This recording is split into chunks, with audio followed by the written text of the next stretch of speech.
Torej, otroka, kaj imata vidva za bregom? Ne, mislim, to, da me vabita, je čudno. Prav čudno, kaj vidva imata za bregom? Ne, nič nima za bregom, ampak fizično se pripravljava, da bova predstavila gastronomske poklice. A to pomeni, da greš tam na Luno? Ne, gastronomske, ne astronomske. Ja! Kuharja, natakarja, receptorja, prodajalca. Vse razumem, sem neumen. Gastronomske. Ampak kaj so gastronomske, astronomske, gor ali pa dol? Nona je najboljš kuharca, tako da veste. A veš, Nono, ona sploh ni bila kuharca, veš. Ona je bila šivilja. Prosim, kuharca! Tišina! Šmrkavci.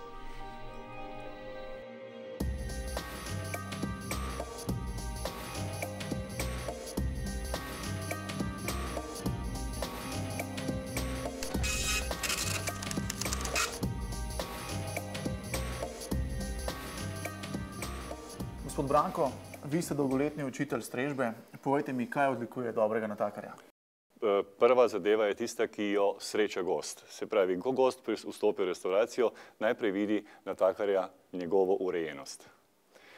Potem je tukaj naravna drža, potem je tukaj komunikativnost, ki se jo tudi naučijo skozi čas izobraževanja in seveda strokovnost. Gospa Živkovič, malo prej smo bili pri natakarjih, to je bil drugi del tega razreda. Vi pa jih tukaj učite kuhanja. Povejte mi, kaj jih vi naučite, da jih naredi boljše od nas amaterskih kuharjev? Ja, mi jih učimo strokovno kuhati.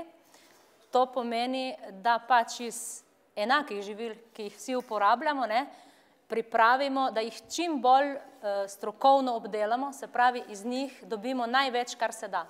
To se pravi, vaši učenci se naučijo v bistvu narediti vse sami, ne kupujejo že narejenih izdelkov.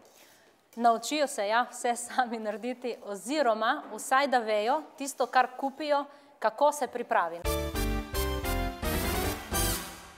Dobar dan. Dobar dan. To ste dobili dimljano tuno na rukoli z mladim kozjim sirom in emulzijo manga. Wow, super. Kaj pa tole vijolično zraven? To je mlada redkvica. A ima dejansko okus po redkvici? Ja. Wow. A pa vi mogoče tudi delate tako na tem, da bi kaj novega naredili, mogoče preizkušate okuse? Se mi zdi, da zna biti to zelo zanimivo. Ja, to se je zelo spremenilo v zadnjih časih, to veliko napredujejo te okusi, mešanje okusov, tako da je kar zanimivo zna biti. A pa kaj eksperimentirate s hrano? Tako kakšno zanimivo jed pripravite kdaj? Seveda, smo začeli pripravljati paradižnikovo marmelado s parmezanovim sladoledom in z rakom bazilike. Lahko si gremo tudi zdaj pogledati.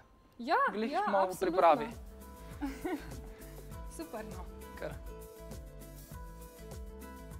Evo, tukaj imamo že na pol pripravljene stvari. Se pravi, paradižnikova marmelada. Smo jo prej skuhali, ohladili, tako da lahko začnemo. Kaj bova pa naredila zdaj? To je v bistvu, to bomo servirali kot sladico. Je vse bolj na sladki bazi. Se pravi, paradižnikova marmelada. Malo smo pokapali. Nič hudega, okusno bo vse. Tako, seveda, sladko. Paradižnikova marmelada. Gor bomo dali parmezanov sladoled, smo ga že prej naredili. Tako nekako. Malo bazilike še zraven.